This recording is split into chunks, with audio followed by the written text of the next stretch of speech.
professional The podcasting amateur is out of here. happening right now. All right, so that's hopefully enough vamping there. So now comes the time when I get to say, "Hi, I'm Trevor, and welcome to Catching Up on Cinema." If you aren't familiar with the program, Catching Up on Cinema is a film analysis podcast wherein we introduce each other to films, expand our cinematic horizons, and, in essence, catch up on our cinema. So it is the month of March 2024, and it is once again that very special time of the month wherein we do our very special Tales from the Shelf episode. And in joining me in this endeavor, I have my good buddy Brad from the Cinema Speak podcast. How's it going, Brad? It's great to be here, Trevor. Another month, another chance to hang out and talk about our respective physical media collections. So it should be fun. Oh, yeah. Should be a great time. Always lovely to have you with me, Brad. So much easier to do episodes like this when I actually have a human being to communicate with and share ideas with. So, folks at home, if you are not aware of the format of today's program, our Tales from the Shelf format, what we're about to do here is just share some stories about our respective Blu-ray and 4K film collections. I say Blu-ray and 4K because Brad has issues with the DVD format. He's not a huge fan of it. As far as I understand, all those live in a box that's probably destined for a dumpster, or at So least listen, lives under the stairs at it's a, his parents' it's house. a dead format. What are we going to talk about? Laserdisc on here? Come on. There's a point where we have to move on, Trevor. Come on now. We kid. We love Laserdisc, especially for display purposes. Those things are fucking cool to look at. Um, anyway, you may have noticed in the background of our respective webcams, both Brad and I have pretty substantial movie collections. So, Tales from the Shelf is basically our excuse every month to chat about our movie collections and how titles came to find their home on our shelves. So each month we try to have a theme guiding the discussion. So this month, nobody had any creative ideas. So we went back to the well of something that we've done at least twice before. So this would be the third installment of it. So today we're going to be doing the Backlog Boogie Part Trois. So the third installation of the Backlog Boogie. Now, on that subject, this is something that Brad and I both maybe have different philosophies about. So it's something we should probably get into Oh, right yeah. away. Very different philosophies.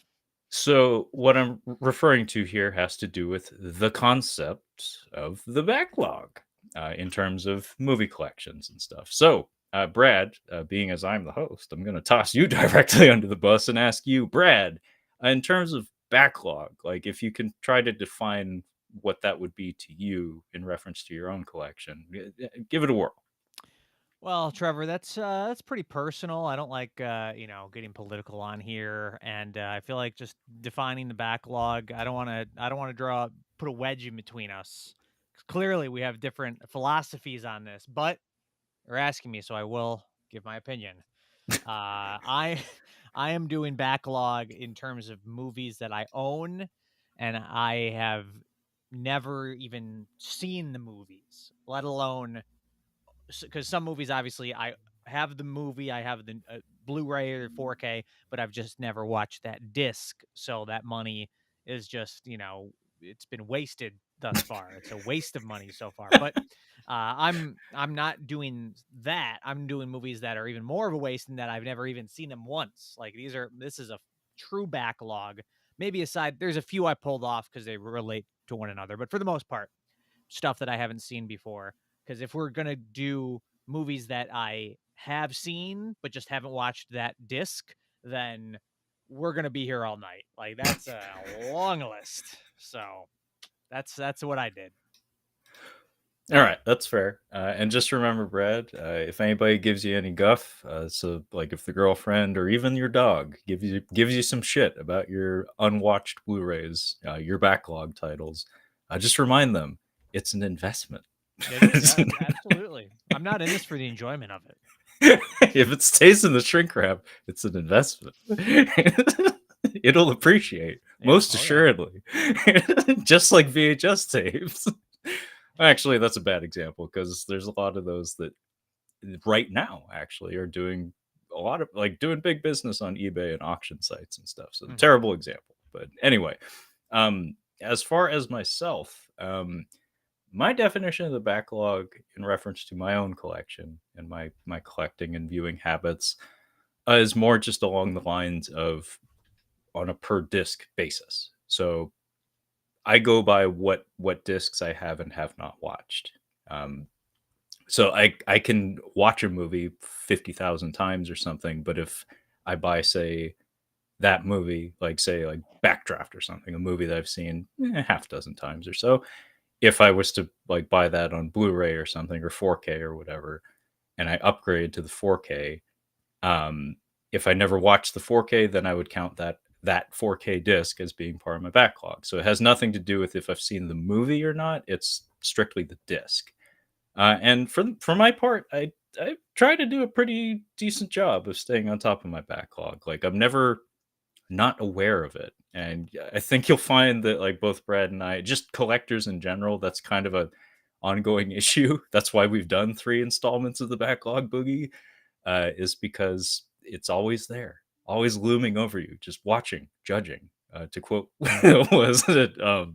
I forget the movie actually. Old School. Vince Vaughn at the church, watching, Mhm. judging. Yeah. Yeah, that's the backlog. Is it's always looming over your shoulder, watching you and judging you. Here's a question for you. Do you think you will ever get to a point in your life where you will have watched 100% of your collection? No, unless the day comes where like maybe I make some important life choices, like something cataclysmic happens, and I decide to go full digital or something, which does happen. Like there are plenty of people who spend huge chunks of their lives dedicated to like a hobby or a collecting hobby or something, and then they just decide enough is enough and they sell all their shit. Usually they buy an engagement ring if they're smart or something, and then they go full digital or something. So maybe that could happen, but uh, from where I'm sitting right now, no, not gonna happen. Those people are quitters, all right? We call them quitters, all You see, right? that's So, my attitude about it too, Brad. I don't mhm. like to give up on things. Like No, I'm absolutely. tenacious. Yep, Yeah, yep. fucking pit bull. So that being said, let us commence the Backlog Boogie Part Trois. Again, being as I'm the host, I'm going to flex my hosting muscles and ask that, hey, Brad, how about you lay down in front of that bus and be the first one to share a title from your backlog? Well, Trevor, I am honored to go first, and I'm going to do something that I don't think we've ever done, something unprecedented. Where's my DJ horn? I hope you will let me engage in what those in the business call a lucky dip. A lucky dip. He's looking up lucky dip right now. Oh, so this will show how much of a backlog I have. All right, this is about to be embarrassing. I have a box here from our good pals at Vinegar Syndrome that, as you can tell, is unopened, Oh, totally unopened. And to be honest, I don't remember when I got this. I don't remember when I ordered it. I would say it's within the last 6 months. But I was cleaning in here and I found this. you found. Hang on. Whoa. Hang on. You found a, a, a vinegar syndrome box? A substantial vinegar syndrome. You kicked a rock and underneath it there was a fucking Vincent box. Well, I mean, You there was got some stuff. problems, man. There was some stuff over it. There was I believe there was like it was I think it's within the last like couple months. I don't think it's that old because if I'm remembering right, there was like a couple of um like Christmas bags that were just thrown in here and were sitting on it. And I was like, all right, let's get these Christmas bags thrown away or put away with the wrapping stuff. I was like, oh, look at this. There's a vinegar center box under here. And I found it, maybe a couple weeks ago, 3 weeks, and I still hadn't opened it, not even knowing we were going to do a backlog. But then I was like, oh, this is the perfect opportunity. We can do a lucky dip. So as you can tell, this is 100% sealed. And Trevor, you can vouch for this because it is Vinegar Syndrome tape, which I do not own any. So this is clearly still sealed by the folks at Vinegar Syndrome. And I'm going to open it, and we're going to find out. We're going to do a random draw from the Vinegar Syndrome box and find out what the first backlog entry I'm going to talk about is. Wow, we're doing a live dice roll here. Yeah. Very exciting, folks. This is 100% not planned. Brad is surprising me with this, so I'm kind of interested to see what is in your mystery box of Vinegar Syndrome titles, because I'm also curious, which sale or whatever you bought this from, and if you'll be able to recall as you're going through the titles, of which I'm sure there are several in that box. Yeah, yeah. Well, I mean, the only thing I can think of, and I don't know, I don't remember what sale this is from. I do remember at some point ordering the monster movie Gorgo, which Oh. that could be on the I don't know. I have no, but God damn it, I Brad. have no idea You where that don't know is. if it's on your shelf or not. I would guess it's in this box, but I don't know. I truly have no idea what's in here. So I'm gonna close my eyes and we're gonna do what we in the business call a lucky dip. So, all right, my eyes are closed. I'm gonna believe it is okay. We got some paper, and I'm just gonna kind of dig in, and we're gonna go with they're bubble wrapped. Hang on. You realize I'm going to screen cap that face, Brad. Yeah, that's fine. It's not a good look. I'll just tell you Okay. that much. All right, we got. Let's go with this one here. This is the lucky dip, and the backlog lucky dip is Evil Laugh. Evil Laugh, of course. Evil Laugh, the classic. I believe it is a slasher flick, Vinegar Syndrome slasher, and I'm a big slasher guy. This one, why did I buy this? What sale was this in? I don't know, but it was certainly in a sale because I know I didn't pay full price for this. But yeah, this is a popcorn classic for sure. Directed by Dominic Brassia. Also has a 78-minute making of documentary on here. Very nice. And I do remember when this was announced that there was some people who were fans of it. It's not a super well-known slasher, but I do know that it does have its fans. So yeah, I was definitely curious to check this one out. And guys, there we go. There's our lucky dip. Not exactly the most exciting thing you could have pulled out of that box, No, if I'm being no. honest. But hey, it's got the slip cover. It's from Vinegar Syndrome, so they gave it the premium treatment when it came to the restoration. I will point out that on the website, there is an image of a person's head stuffed in the microwave. Which it looks promising, Brad. That's what I'm trying to get at here.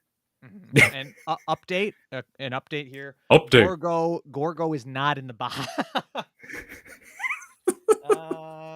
I gotta find where that one's at. Need fucking Robert Stack to hop in here just to say update. I don't know where Gorgo, but there's some good stuff in here. I do remember buying. This is not a backlog.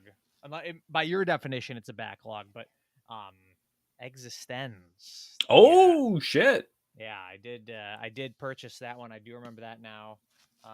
Yeah, so there's some good stuff in here. I think the latest Forgotten Gialli collection.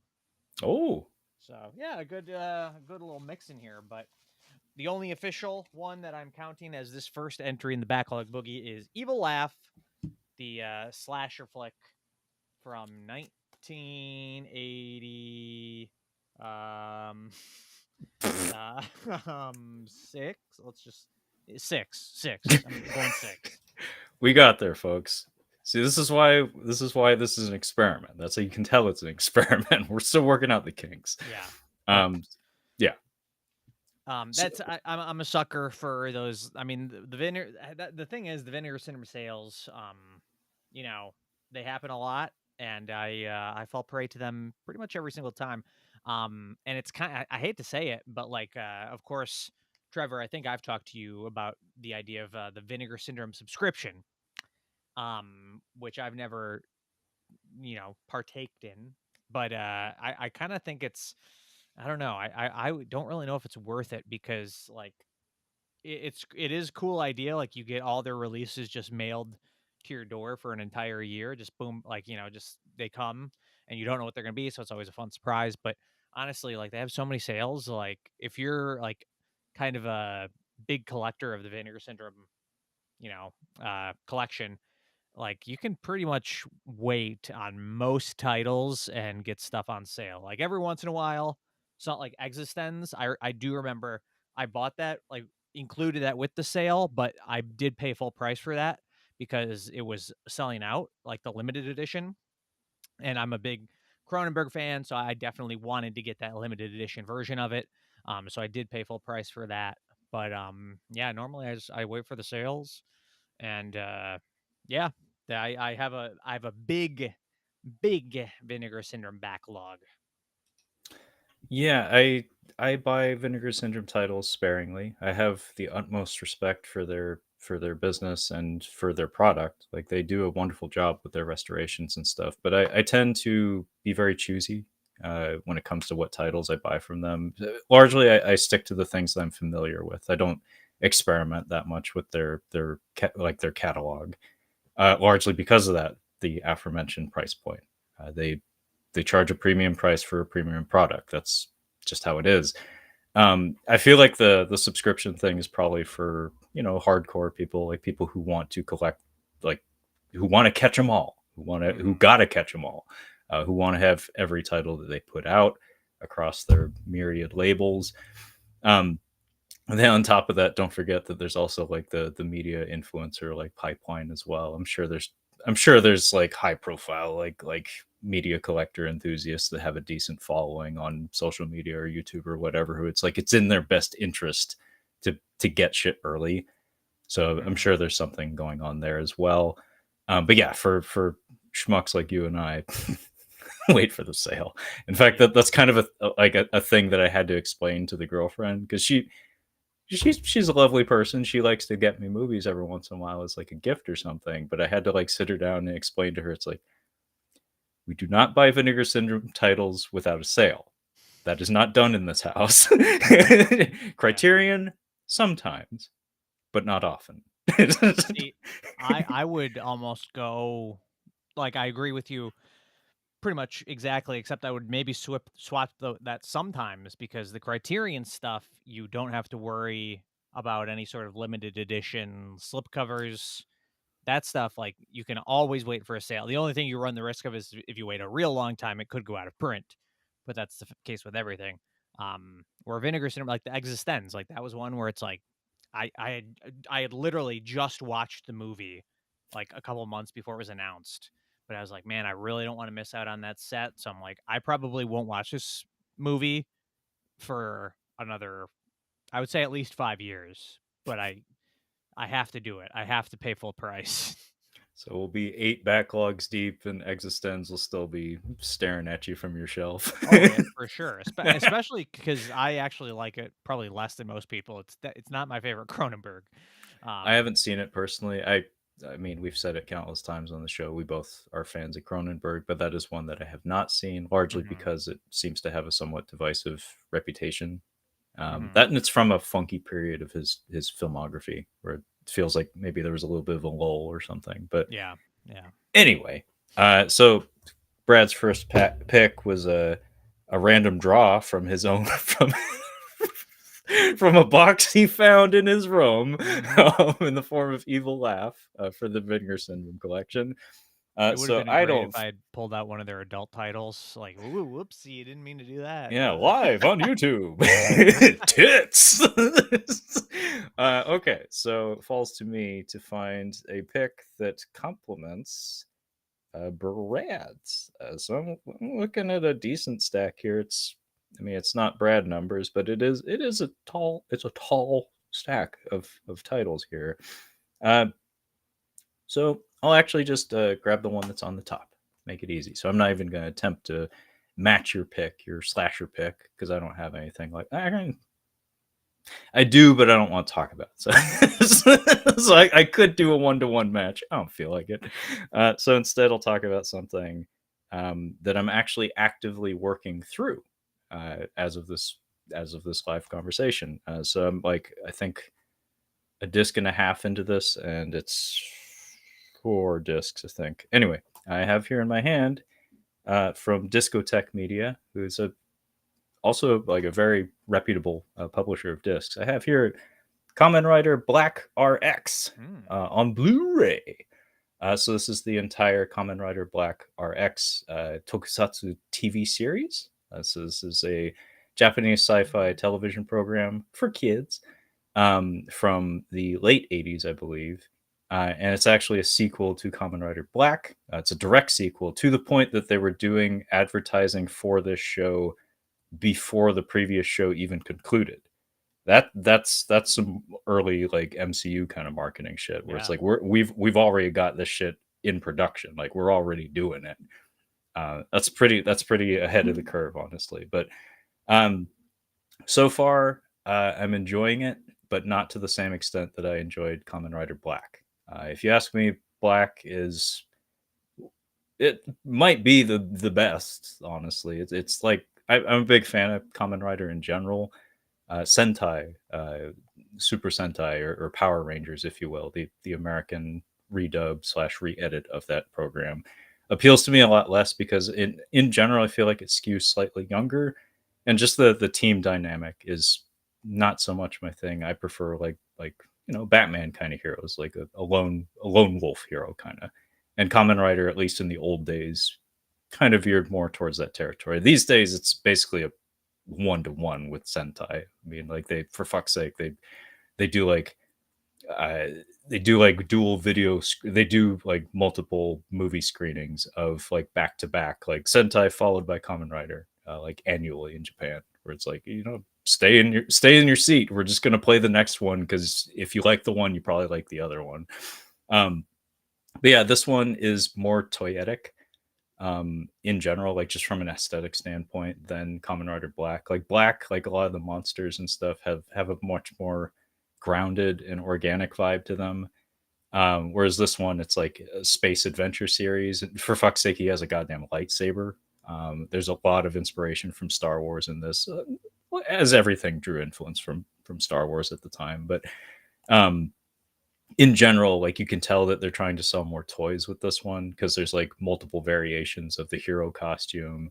He has more gadgets and vehicles, whereas Kamen Rider Black, he just kind of kicks people. Like that's his shtick. Like he doesn't even have weapons. Like he has a motorcycle. He jumps high. He kicks people. That's it. But this one, you can tell it's like we need to do some merchandising. So it's kind of that element of this kind of programming rearing its ugly head, where it's like Black was a huge hit.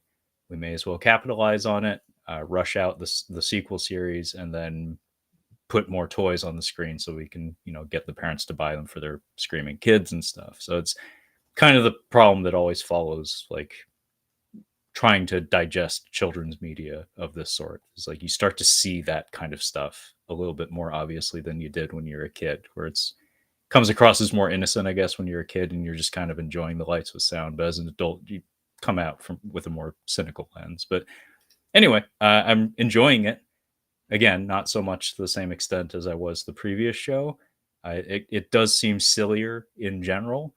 But I will say that Kamen Rider Black definitely, it starts out great. It starts to get a little bit soggy in the early goings, good in the middle, great towards the end. So if it follows a similar trajectory, maybe this one will pick up a head of steam as it heads into its like last third or something. So it might get better. It might get great. Who knows? But for now, I like it. It's fun. Could get worse. Could be worse. Could get worse, John. Could be a lot worse. What era is that from? I believe it's the late 80s, but let me verify that. I mean, I don't know if it would be on the disc, on the box, to quote Tommy Boy. I want to say it's from the late 80s, 88. Yeah, I was right. Mm-hmm. And is that just like a one-shot series kind of thing, or how many episodes is there? I think there's like 45 or something. 47. It's pretty substantial. It's pretty good. Like, pretty good. yeah. and similar to the previous series. So there's, and also I didn't mention it, but the same actor, the same lead actor carries over between both shows. So there's over 80 episodes of him headlining the Kamen Rider program. So he must have been a big hit for the studio, if they kept him in the lead role for as long as they did.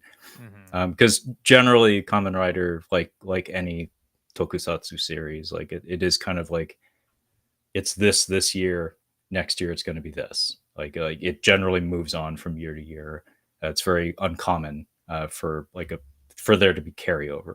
Like characters will cameo from show to show. Actors will definitely do that for sure. But to like have the same story be carried out across two separate shows is kind of uncommon.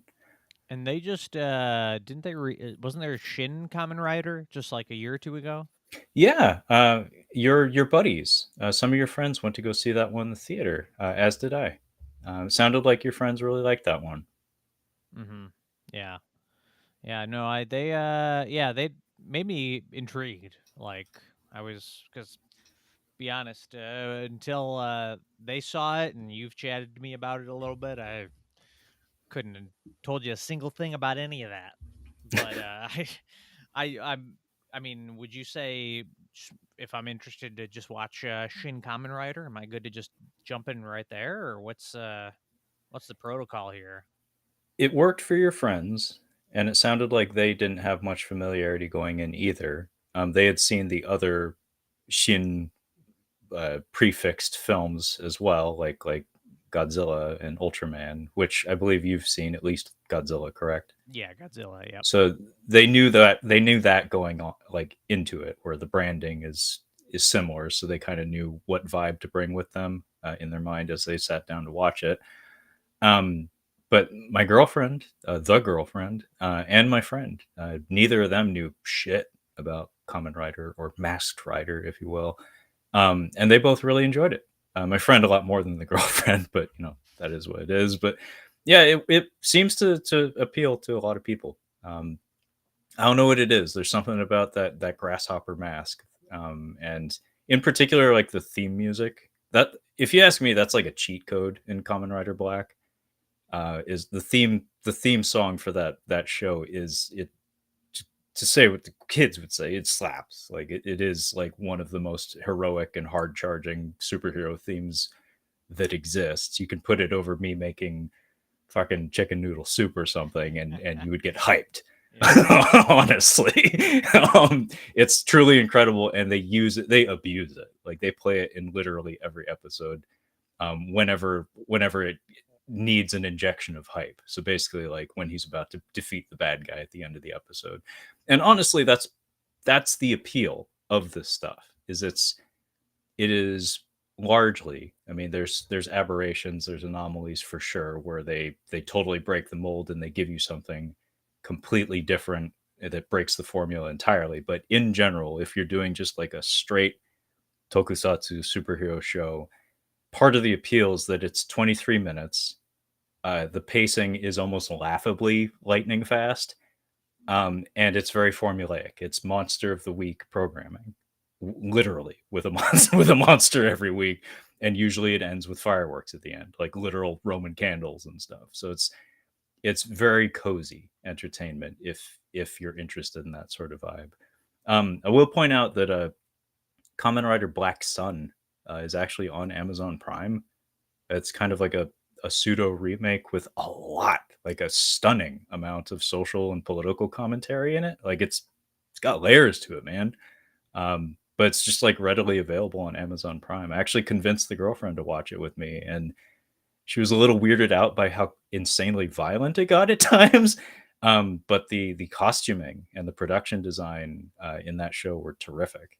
And also it was really kind of shocking to have it be so prescient when it comes to, like, I don't know, like mainstream, like social issues and stuff. Like I really wasn't expecting a political Kamen Rider show, but like I said, if you dig, you can find it on Amazon Prime. Yeah, maybe I'll check that out then. That'd be a good maybe way to get my toes wet. Maybe. I mean, it's either for you or it's not, Brad. I know no amount of arm twisting ever is going to get you to be interested in anime. I would never do that to you, Brad. That's how you know we're buddies. Is that Yeah. I know you well enough to know that's not a discussion worth having. That's a waste of my breath and a waste of your time. Someday I will put myself through it, force myself just to be able to say that it's not for me. Like I give it a fair shake, and maybe it'll take. I don't know. It'll be like when I watched all those Star Trek: The Next Generation movies and hated it, hated every moment of it, and and then they say, "Well, you got to watch the show. The show. Nobody likes the movies. You got to watch the show." And it's like, listen, I don't have time for this. At least I know who Data is now. At least I have that pop culture knowledge. So I'm that kind of person, honestly. Like I check things out of morbid curiosity, where it's like it doesn't matter if it's good to me, but sometimes it's just kind of nice to have that cultural insight.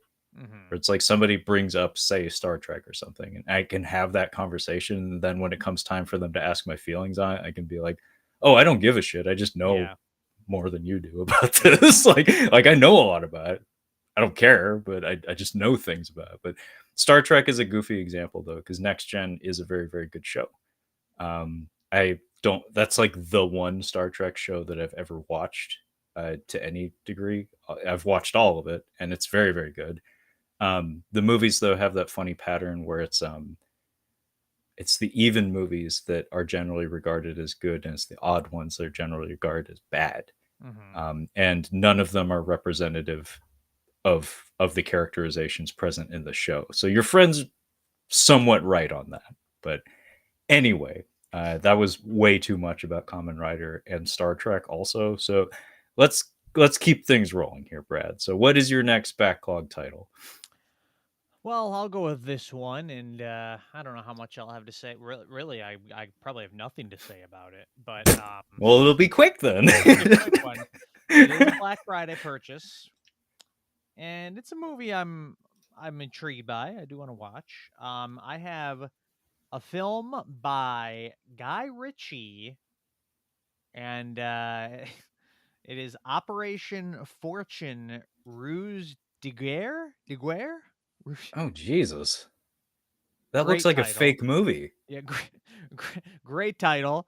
Is Scott Um, Adkins in that and I didn't know about it? he might be. I'm not sure. I wouldn't be surprised, but no. So this is a Guy Ritchie movie, and Trevor, you might be thinking, what the hell is that? I've never even heard of that. Well, this is the Guy Ritchie movie that was kind of dumped. It was kind of just thrown. They threw it in the trash. And the reason is because I believe there was no ill will. I think this was all just it was peace and love, peace and love from Guy. This was just a bad coincidence. But I believe that the villains in this movie are Ukrainian. Oh. And the movie, I don't remember if it was set to release right when that conflict started happening, but basically this movie was made before the conflict, and then that happened, and then it's not a good look to have the Ukrainians as the villains in your movie. That's not really how you want to represent them right now. So this movie was kind of just you know dumped. I think it did get a little bit of a theatrical release, but no marketing push or whatever. um but I want to check it out, and I got it on 4K Black Friday. I generally like Guy Ritchie. I don't really love him, but I generally like his stuff. In fact, I would probably say Wrath of Man is probably my favorite movie he's done, to be totally honest. That might be sacrilege to people who love Snatch and all that, and it's been a while since I've seen that movie, but I really liked Wrath of Man. This one, yeah, we got Jason Statham in here, Hugh Grant, Josh Hartnett, Carrie Elways, who is not a selling point in my opinion, but yeah, I want to check this one out. I feel like I don't know if there's any connection between the two, but Guy Ritchie and Matthew Vaughn are kind of in similar camps, but I feel like Matthew Vaughn, his shtick has worn out, And yeah, I even didn't hate. I was kind of still, defending him somewhat until Argyle, and now I think that guy, his shtick has worn out even with me. Whereas Guy Ritchie, not that I love everything he's done, but I do think he's got a little more pizzazz, and I think he changes it up just enough that um, his stuff is usually fun to watch. So yeah, I'm curious to check this one out. Yeah, Guy Ritchie's a his path through Hollywood has been kind of interesting because like he had his like small major hits that kind of everybody to this day largely thinks of when they think of him, like Lock, Stock, and you mentioned Snatch. Like those are like big early ones.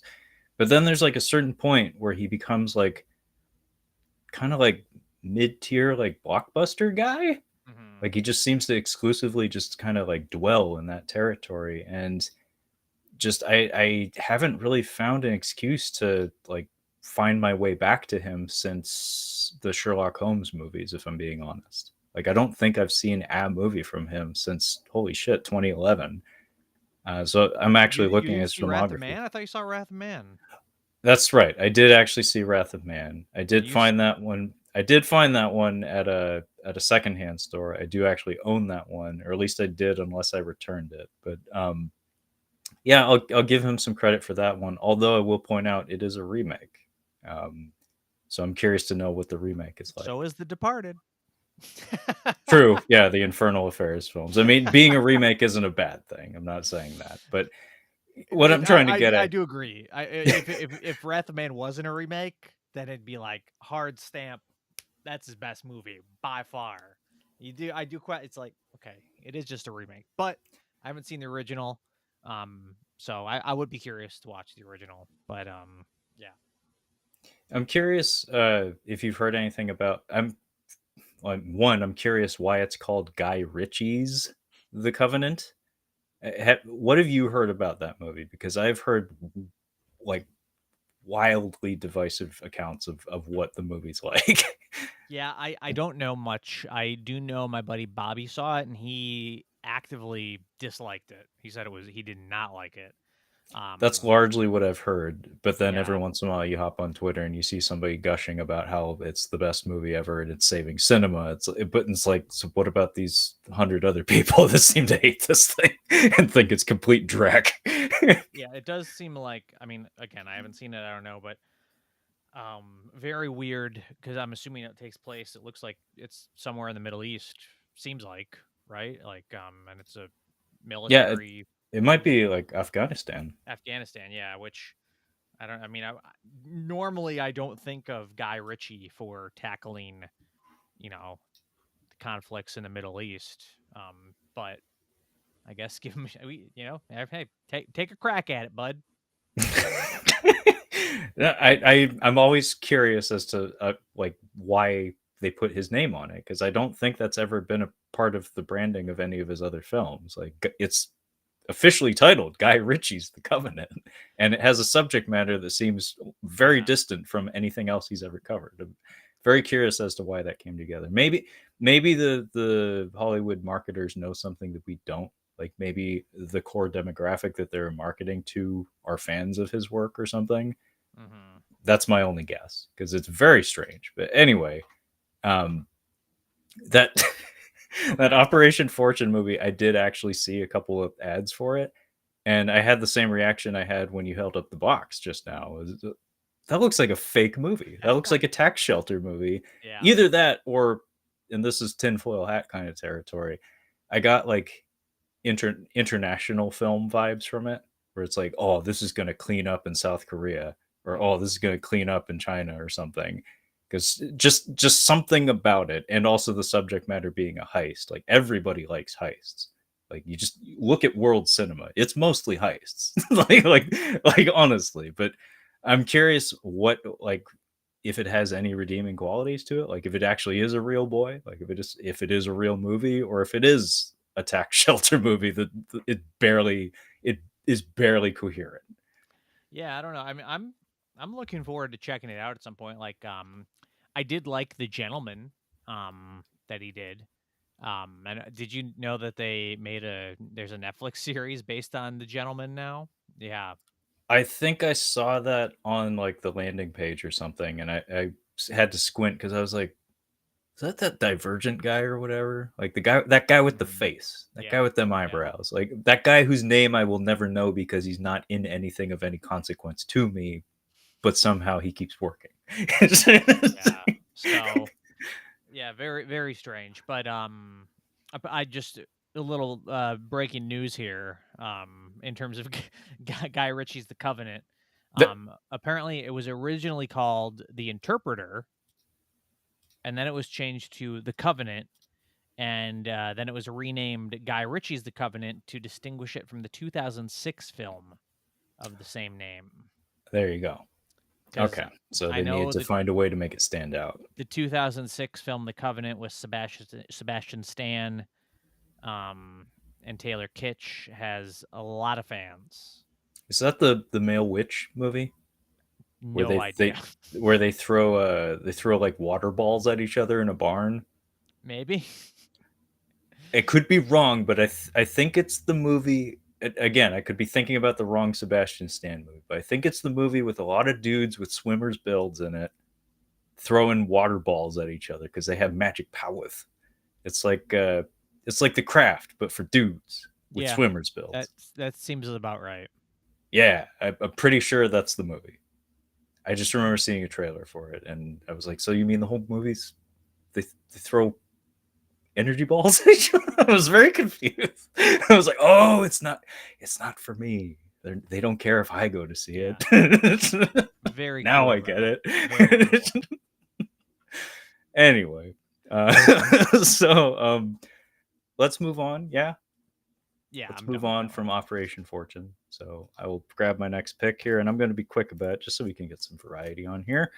Um, and I'm going to bring up something that also was farted into cinemas that I am very curious about, much like Brad was with Operation Fortune. So I, I'll just throw it up. Marlowe. I bought You Marlowe. bought Marlowe? I bought Marlowe. Oh, I thought I'm I had low weak, Brad. I'm standards, a dude. weak man. Wow.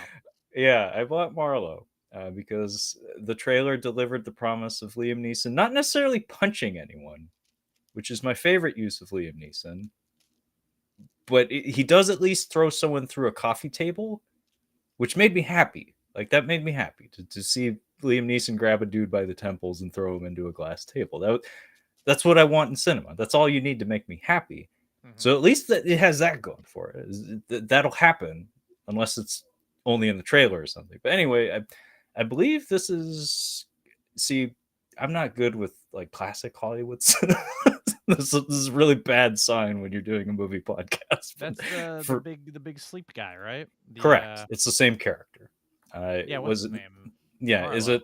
is it the Maltese Falcon also or Falcon? Excuse me, Yeah, yeah. Philip Marlowe. Is it the big sleeper? Or am I getting? Oop, I don't know, who Brad. cares? You're supposed to help me out. I think it's the big. I think it's both. I want You're to say. confusing me. But yeah, it's a noir, like a Hollywood noir film. Takes place in the 1930s, so it's got the glitz and glam. It's got the style, and it's also got kind of a fun cast. You got you got Alan Cumming in here, and you got Liam Neeson. You got Jessica Lange and Diane Kruger, who I'm ambivalent towards, but Jessica Lange's fun. Danny Houston is probably the bad guy because he's Danny Houston's kind of what you hire him for. And also Adebisi or whatever the fuck his name is, the Adeth Bay, the heavy for the Mummy Returns. Looks like he's on the back of the box here. I'll go ahead and throw that up there in case anybody is a big fan of the man who says that word, Adeth Bay. He's the guy with the Tommy gun down there. Anyway, I don't know shit about this movie other than I watched the trailer and it looked cozy. Like it looked cozy and charming. I don't expect anything from it. But like I said, I get to spend the whole 90-minute or 2 hour experience waiting for Liam Neeson to put that guy through that table. So at the very least, I get to cheer for that, regardless of the quality of the rest of the film. So yeah, that was my rando backlog pick just now. That's pretty random. Pretty random. I don't know that didn't even see that had to come out on physical media.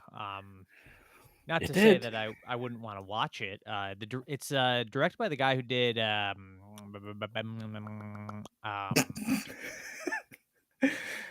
Neil Jordan is his name, I yeah, think. Neil Jordan, the Crying Game. I want to say the Crying Game. Wow. I think. I mean, that's high drama cinema from the 90s. Wonder what he's been up to since then. I honestly do not know. I'm Now not you going to look know. it up. He's doing Marlowe. Now you know. I think that's him at least. I mean, double. I know for a fact he did the movie Greta with Oh, Chloe Grace Moretz and Isabelle Huppert. yeah. I think the girlfriend was interested in that one. Yeah, yeah. Hasn't gotten around to watching it yet, as far as I understand. And some breaking news here. Breaking news. You stop it! What the fuck? Philip Marlowe is not in the Maltese Falcon. Okay, I was wrong. But this is where it gets weird here. This gets weird. I'm on the Wikipedia page for Philip Marlowe, and in terms of it says film adaptations, the first movie listed is The Falcon Takes Over. Are you trying to help me out, Brad? Are you trying to spin it for me? But he is in a movie about a falcon, I guess, but not the Maltese Falcon. Okay, so I was wrong, and now you've given me another example of me being wrong. Cool. Well, no, I'm not trying to say you're wrong. I know. But The Big Sleep, which I said was Yeah. correct. So I'm not saying you're wrong, but I'm just saying I was right. I was right. Yes. Okay. Well, I really didn't have anything to say about Marlowe. I just figured I'd throw it up, being as you had something very random that was farted into the theaters that we just both happen to own. So, Brad, what is your next backlog pick? Okay, well, this one I'm going to break my rules a little bit because I'm going to do one main pick but two side picks. The main pick is one that I haven't seen. Side pick is related, but I have seen, but just not those discs. So, it's a great time to be a Scorsese fan, not only because he made potentially the best movie of last year with Killers of the Flower Moon, but his movies have been getting a lot of love from the Criterion Collection, which is very cool. And I have several that I've purchased in the last little bit. The main one that I'll talk about, which I have not seen, and it's one of those movies where I don't know about you, Trevor, but if there's a movie where I'm like, this could be like a banger, like this could be an all timer. I'm actually like, it takes me longer to watch those because it's like I want to make sure I have like a dedicated amount of time where I'm not gonna have to like pause and start it later.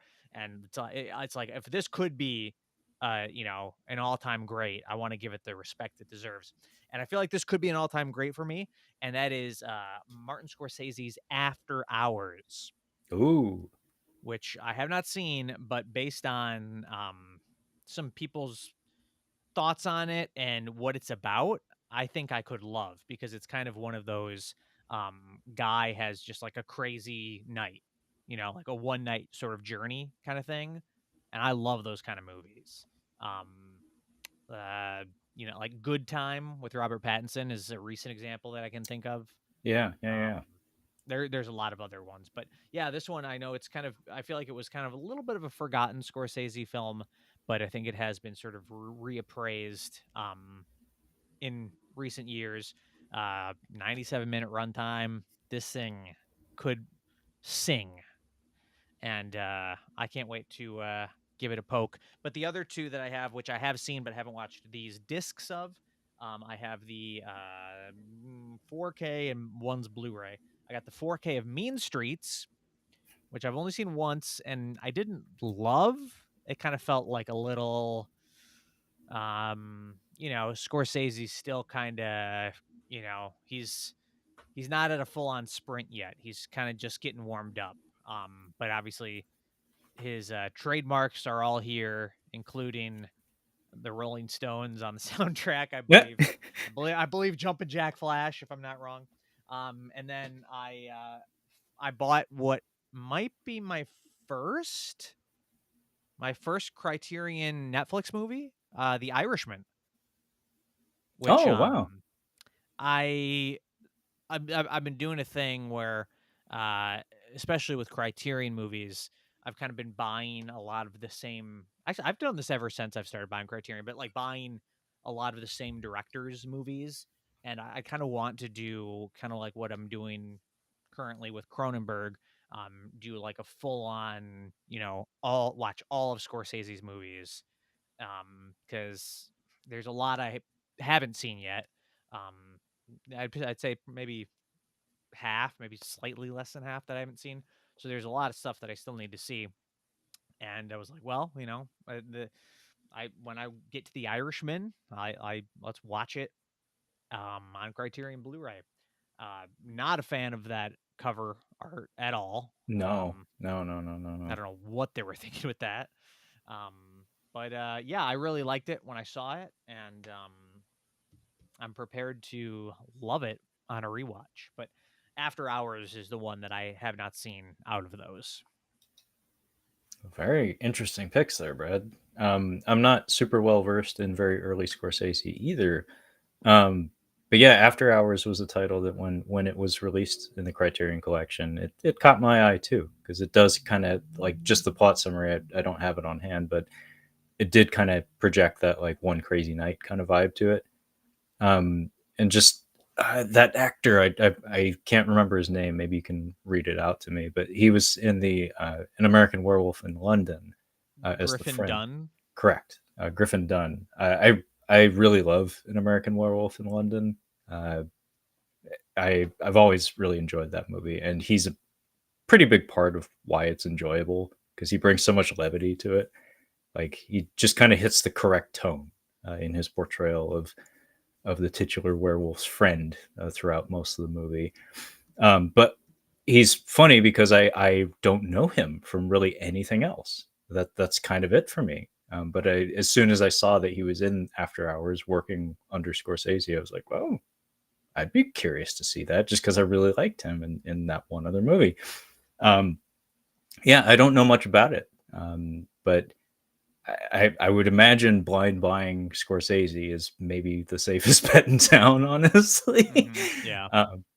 um, Mean Streets also haven't seen it. Again, that's early Scorsese. And The Irishman, I have the same Blu-ray that you do. In fact, at the time, I think that was the only way I could watch it because I didn't have Netflix. Um, and I'm actually surprised and like pleasantly surprised to hear that you enjoyed it as well, because I did too. I liked it a lot.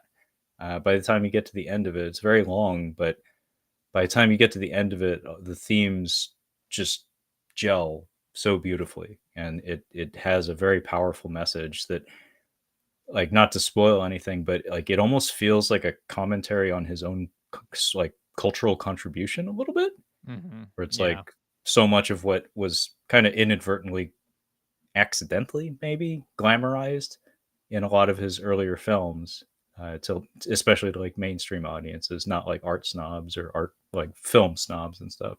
But a lot of that, it feels like almost like a response to that, where it's like, maybe don't put those people on a pedestal because this is what this is what this looks like if you Yeah.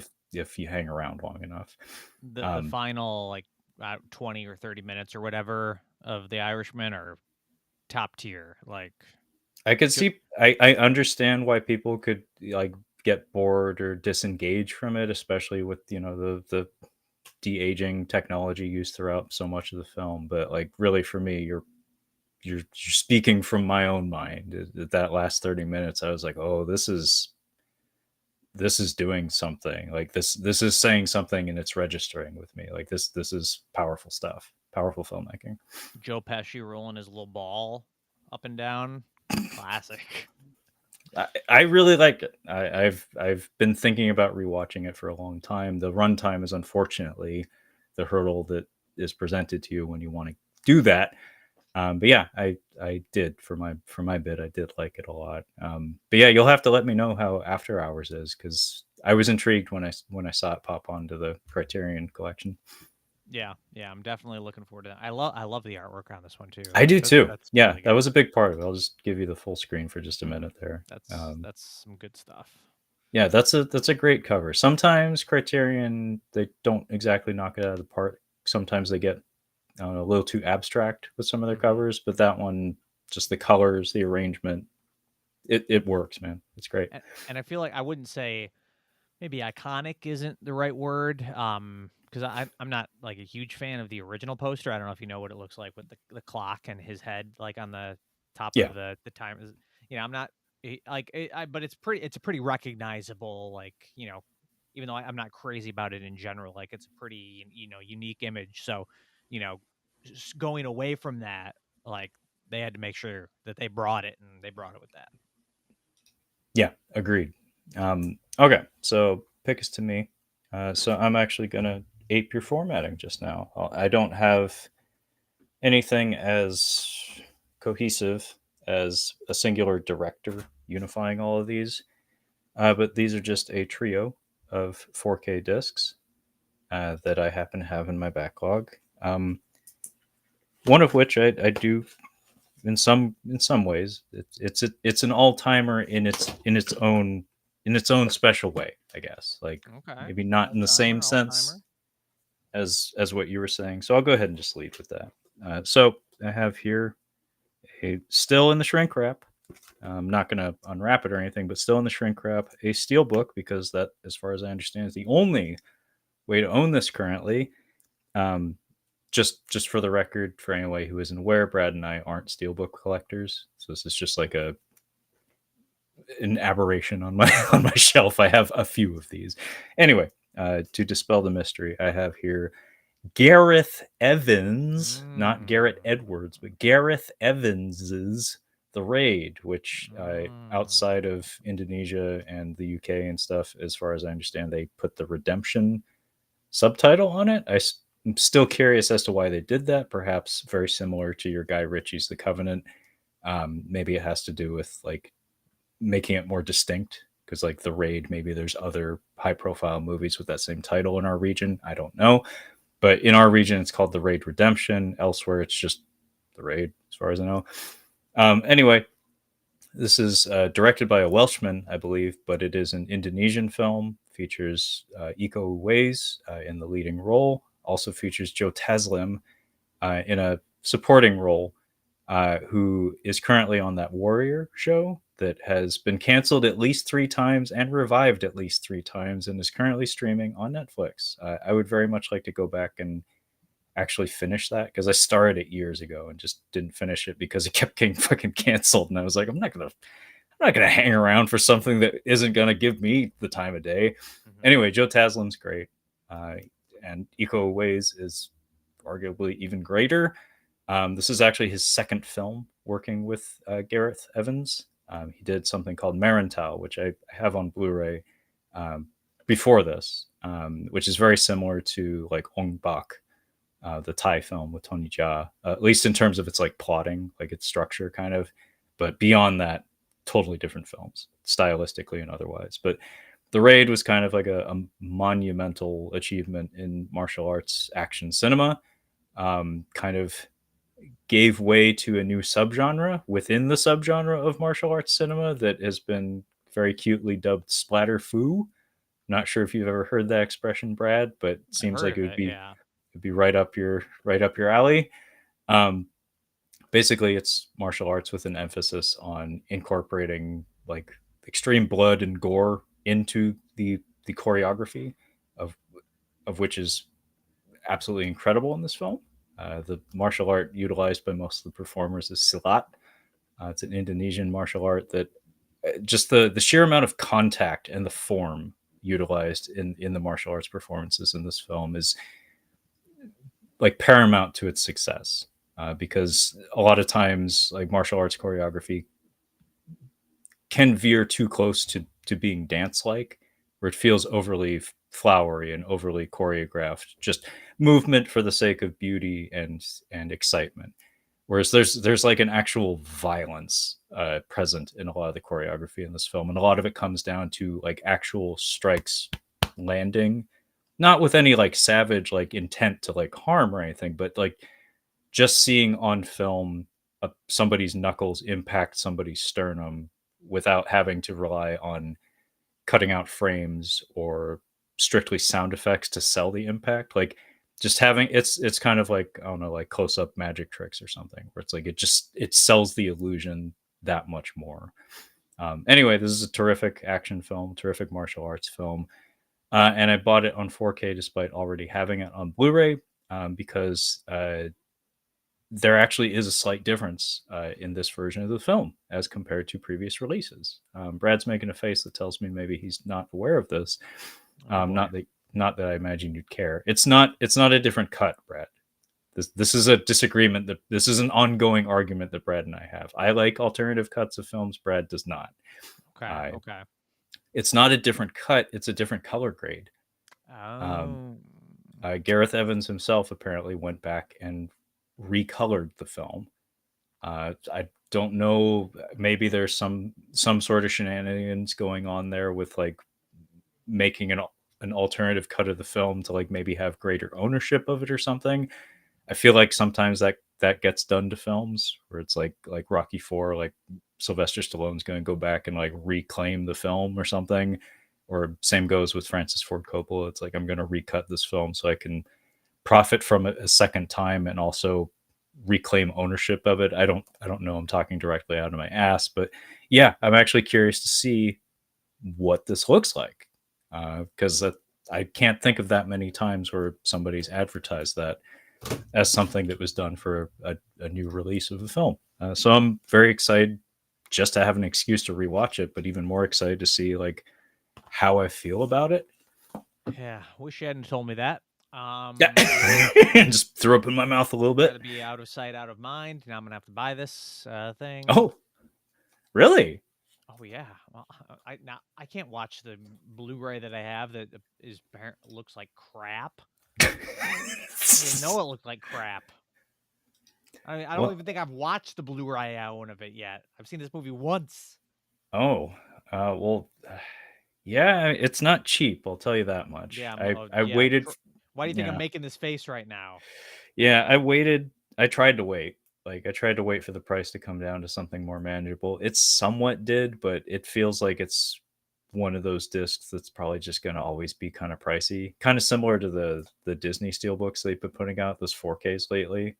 Like I feel like those are just always going to be $30. It's like wait for sale, $28. It's like fuck, goddamn. Well, Anyway, I got some swag bucks coming in, so I'll cash in on those. yeah, Brad, just go take a shit, earn some swag bucks while you're at it. Yeah. Buy some Blu-rays. So just to flash them up on the screen real quick, I have two other 4Ks I may as well tack onto that one. Titanic, James Cameron's Titanic, an uncontroversial 4K as far as I'm aware, from director James Cameron. As far as I understand, this got top marks for its image quality. However, this month we did get a trio of other James Cameron 4K discs that are highly controversial for their use of AI technology to smooth over the grain. A lot of people are complaining that they look plasticky and garbage. I've already paid for mine. I do not have them. Otherwise, I would hold them up on the screen as part of the backlog. But this one is a girlfriend watch. I've seen Titanic several times. Only recently picked up the 4K, but the girlfriend has never seen Titanic. So I actually have a whole separate little stack over here of just things that I haven't watched because she's holding me up. It's not on me, Brad. It's because she hasn't found the time to sit down and watch it with me. And also the beautiful special box set of the Conan Chronicles from Arrow on 4K. This box is beautiful. Very nice. It's beautiful. Yeah, I love these movies. Conan the Destroyer is campy as all get out and pretty fucking stupid. But I still have fun with it. Basil Polidorus, his score for these movies is tremendous. To quote Joey Diaz, is tremendous. Truly like operatic, scores, where it's like you can just sit down with the score for Conan the Barbarian and just listen to it front to back, and it tells the whole goddamn story. And it's also wonderful and entertaining as well. But yeah, these movies are great. John Milius directing Conan the Barbarian. That I hope his commentary with Arnold Schwarzenegger is still on the disc, because I used to have a dual-sided DVD for these films. Ugh. And on that DVD, John Milius did a commentary with Arnold Schwarzenegger, who you can tell is getting progressively more and more drunk throughout the commentary. And the best part is Arnold keeps forgetting things and misquoting things from the movie. And like John Milius will correct him, and there'll just be this long pause, and then you'll just hear Arnold say, "Yeah." It's just like, okay, Chan. Okay. It's great. I really hope that same commentary is on the disc. Anyway, those were a trio of 4Ks that I have in my backlog. Nice. Yeah, I don't have any of those. But yeah, that's I just watched Titanic not too long ago, but that's one that that's a good evergreen movie that should always be upgraded. I have the Blu-ray. But I haven't seen any of the Conan movies. Can't Really? can't say I'm a fan. You haven't seen any of them, Brad? No, man. I I mean, mean, there's only two, and a Jason Momoa movie that we try not to talk about. unless it's Conan O'Brien, I'm not interested. Uh, but no, I definitely, yeah. That raid that's news to me. That's news to me. And yeah, I'm looking at reviews of the previous release, and even back then the reviews are bad. So this new color grade is it's a must buy. It's going on the list. Yeah, I'm really, really curious to see what it looks like, because my memory of the Blu-ray, it's been a minute since I watched it. It did have it being kind of not the best, the image quality of that is. Um, but yeah, it's just really unusual to hear of a director going back and doing a substantial change like that to the film. Um, just a interesting case of a film being revisited multiple times, honestly, because Hmm. like you wouldn't expect it from that kind of a movie, but it's like it has a different color grade, and for the Western release of it, it also received an entirely new soundtrack. Do you happen to know which score for the movie that you experienced when you watched it? No, I don't. Yeah, I don't know if the Blu-ray I own is what I like. I don't know if I rented it when I saw it and then bought the Blu-ray after. I really don't remember, but I'd guess that I watched the Blu-ray I own. That'd be my guess, but I really don't know. Yeah, just to throw it out there, the Western score for it is done by Mike Shinoda, who I think he's probably like Linkin Park or something. Not a Yeah. selling point. Not a selling point. To date, I have never watched the film with his score, although I have like looked up on YouTube like snippets of his score just to see what its character was like. And it's kind of funny, Brad. It has a little bit of a Mortal Kombat vibe to it, like Mortal Kombat 95, like the movie, not the game, like 1995 Mortal Kombat. I think George S. Clinton did the score for that movie. It has a little bit of that vibe. Like it has kind of like a clubby vibe to it, but it's very percussive, very hard driving kind of music. But I see why they changed it, because the original score for the movie, at times the energy doesn't match the image all that well, where it's like it feels a little bit, feels less intense, than I guess, than Hmm. what you're seeing happening on the screen. So it doesn't exactly match. So I'm guessing they did that because they felt it would complement the film a little bit more. That I don't know why that happens so often in movies being imported into our region. Because like Black Mask, the Jet Li movie, they I think they threw a bunch of hip hop over it, which is not a bad thing. I think it was Wu Tang, honestly, which is really not a bad thing. But it's just like that's very different. Hmm. And then I think the Tony Jaa movie, The Protector, they did like an alternative cut of that one, largely to take out some of the racism, because there was a lot of it in that. So that one kind of makes sense. But yeah, it's just like an ongoing thing, like an ongoing, I don't know, like a cultural difference that a lot of producers get gun shy about putting up on the screen, where it's like, I don't know if our mouth breather audiences are going to be able to digest this. Did you say, I can't remember? Is like both scores available on the Blu-ray? Do you know, or is it? Yeah. Okay, Yeah. they both. You Okay, have to go into the menus to change it. By default, it does put on the Linkin Park score. that's probably what I watched then. Have fun with that. Anyway, Brad, ball is to you, sir. What is your next backlog pick? Let's go with this one. This is kind of a big one, which I have unopened right now, and let's do a little show and tell. I've got a release from Severin, Oh, who are kind of like, I would say they're like the cousins of Vinegar Syndrome. I would put them in that zone. This was a big collection, big, big, big and big. expensive, but money is no object. Um, you can always make more money. All right, you can always make more.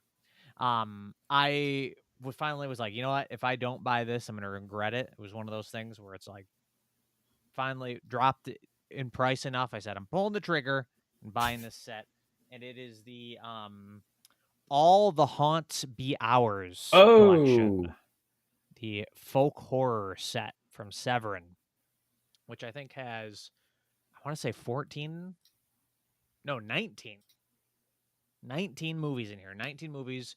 It's got 12 Blu-rays, and there's 3 CDs in here.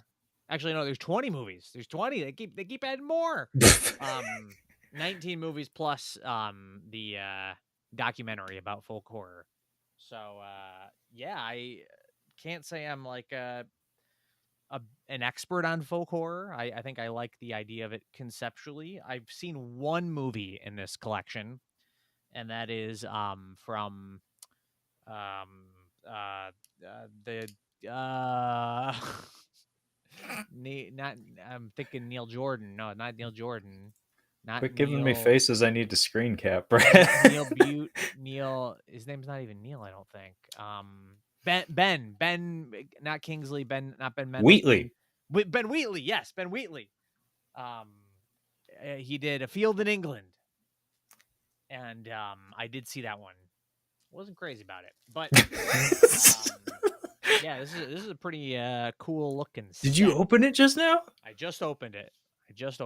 You should have announced that shit. Oh well, yeah. Should I not have done it?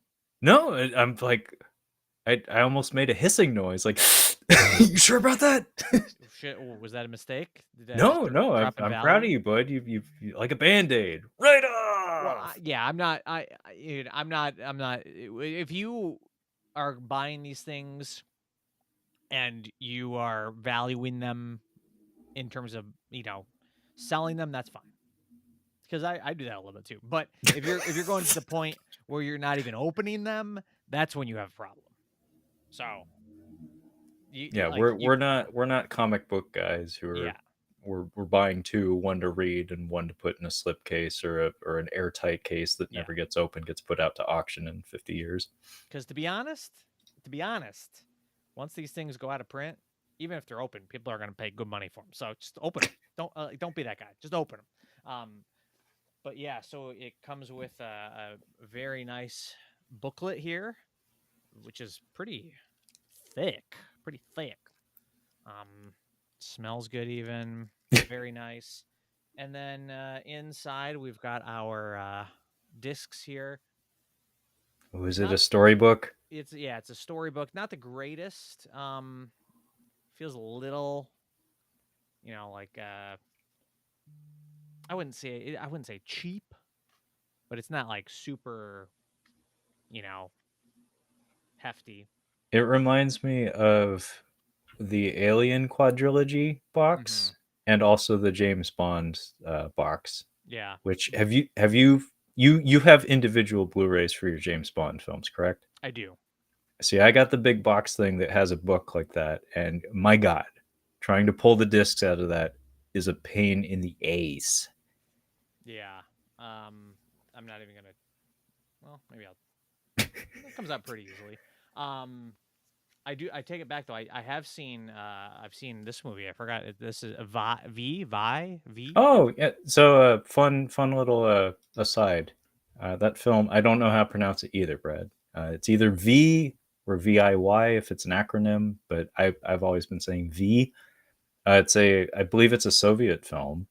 Hmm. It's a Russian film.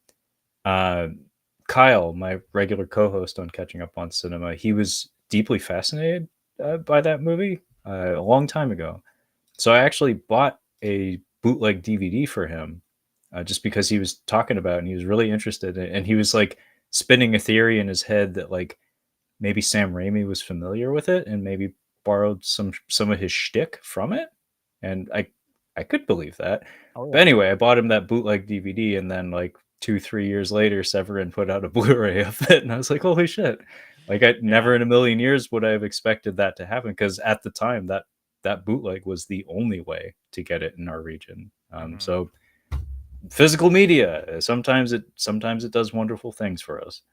Yeah. No, I liked the film quite a bit. I can see where it would have been an influence on Raimi because it is very creative in terms of its effects and slightly bombastic, and it's fun.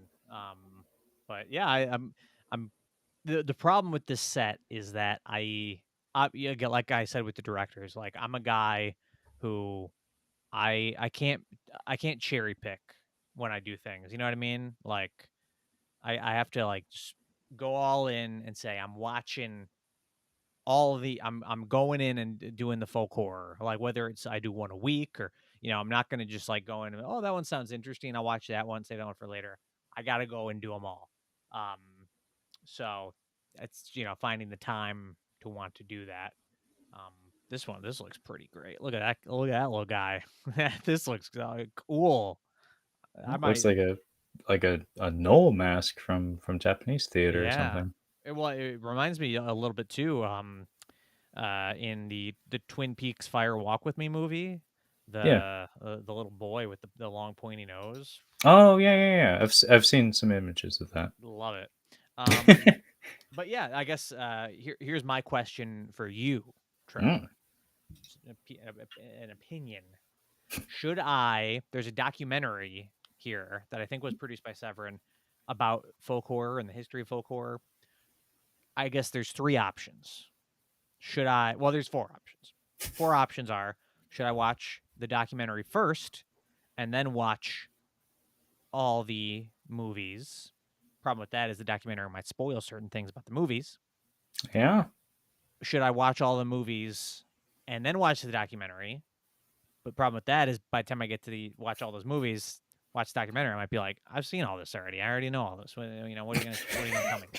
Should I watch it at the start, watch all the movies, and then watch it at the end? Kind of do a sandwich sort of thing. Revisit the documentary after the fact. Ah, Or should I just not watch the documentary at all? I would watch all the movies, and then if you're feeling frisky, like if you feel fulfilled at the end of that journey and you're still intrigued by the concept of folk horror, then watch the documentary because yeah, you do want to avoid spoilers because like undoubtedly there's going to be at the very least clips and footage of those movies in that documentary. Um, so it on the other hand, maybe it'll get you excited to see those images like when you eventually get to those Mm-hmm. movies. Yeah. I would personally, I would probably watch the documentary and then watch the movies because spoilers honestly are not that big of a deal to me. And I feel like watching the documentary, if it's good, because it might not be, um, if it's good, would get me hyped to see the rest of it, like to Yeah. actually explore the things that have just been talked at me. So yeah, that's me though. But I think it's very fascinating, Brad, that like you do seem to have like themes to your watching habits. Like you kind of like put your foot down. You're like, we're doing Cronenberg, or Mm-hmm. we're doing Scorsese, or we're doing folk horror for the foreseeable future. Whereas me, like I will admit, and I feel bad admitting this.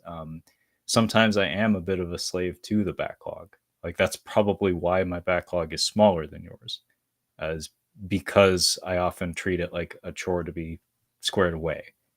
where it's like if it's in the backlog, then it's my responsibility to cut down the backlog, regardless of my mood or the genre. So Brad has Letterboxd. Brad turned me on to Letterboxd. Brad is the sheriff of Letterboxd Town. If you are friends with Brad, he knows what you've been watching, provided you've been logging it. And if you haven't been logging it, you're going to hear about it. So Brad probably like watching my Letterboxd is always just like, what the fuck is going on over at Trevor's house? like, what do Little bit. any of these movies have to do with each other? Yeah. Well, I mean, that's good though that you're, hacking down at that backlog. Like that's something that I clearly am not good at when I have a whole box that just remained unopened. But yeah, I don't know. I do the same thing with music too. Like especially like for example, I kind of fell off it a little bit. I was like, okay, you know what? I'm a fan of his singles. I know all his singles. David Bowie. Let's Mm, go Bowie front to back to front. And I was going through all the wow. albums, and I was liking them. It didn't like totally take, I was like I liked them, but it was more like I still really mainly only liked the singles. Although there was one real good on the Ziggy Stardust album. There was one deep cut that was amazing. But Those are always really fun to find. yeah. So Which even do you happen to know the track? 5 years I think is what it's called. It's the opening track. It's good. But yeah, so I do the same thing with music. I think I just like to see, especially with it's a little different with the folk horror thing, but with directors and musical artists, I like to see their evolution. Um, but then with the problem with that sometimes is like, especially with music, like if they, a lot of people bands, it won't be their until their fourth or fifth album where they really break out, and Yeah, it's like then you get yeah, should you do you go through the early albums that, maybe aren't even so then it's kind of like sometimes I'll pick and like skip over maybe the first couple until their breakout hit and then kind of go from there. But anyway, yeah. Sometimes you run into that with bands. Like, only example that comes to mind right now is like Iron Maiden, for instance. They mm, had kind of a revolving door of a lot of personalities in that band, and like they started off with a different lead singer, and then it was like a couple albums in where they got the guy. I forget his name, but even he left at one point. He's back now, as far as I understand, but even he left at one point. So there's like this chunk of time in like the 90s where it's like some other guy whose name is like Blaze, I think is his name. As soon as I hear his voice, I'm like, I don't care. It's like, that's just kind of the thing. But yeah, that's interesting how your, I don't know, your media diet works. Like it is a preference and a strong one. Whereas mine, I'm flighty, I'm bouncy. Like when it comes to music, I often I often go strictly by track. Like whatever I feel like right now, I'm going to bounce off of that into whatever I feel like next. It's very seldom. There's very seldom any sort of consistency between any of it. So yeah, very different way of approaching things. But anyway, would you mind holding up that folklore box set up just one more time, just yeah, because it's kind of a, it's a you nice one. see, I would almost call that a coffee table book, man. Like that's a Yeah, conversation piece. yeah, Like it I kind of don't is. know how your home is laid out, but like October, maybe just like put that out on a table somewhere for people to see it, because they're gonna pick it up or they're gonna turn it over in their hands. Hopefully they Yeah. won't be eating pizza when they do that, because I know that would probably upset you, but it's really striking. Yeah, I'll ask Lizzie if we can leave this on the coffee table year round. I mean, really, I think it would be a neat conversation piece. Anybody, if I came into somebody's home and I saw that, I would ask about it. Um, I mean, the problem with that is though that does open up the risk of spillage. You know what I like I mean? Like, said, that's why I was talking about when I said about pizza. Like hopefully nobody has greasy hands when they're yeah, flipping through yeah. it, or hopefully nobody brings over their unruly dog or Like, something. look at that. Look at that guy. That looks amazing. I need. I'm Ooh. now that I'm looking at these images, I want to get into this. This Well, looks I'm good. glad we talked about it then, because That looks pretty fucking cool, Brad. Yeah, You should definitely crack that open. Make that your next project.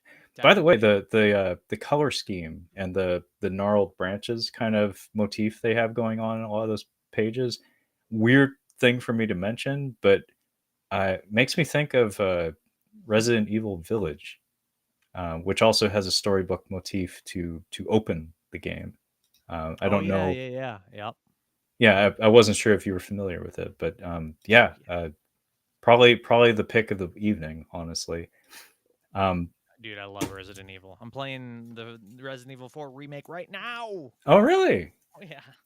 Oh, I mean, I love the original and I love the remake. They're both great. It made me so happy to see how straight they were with the remake. Where it's like this is almost like a 1-to-1. There's not very much cut out of it, and Hmm. like spoilers, if you feel like you missed something, there's a very good chance it might be in the DLC.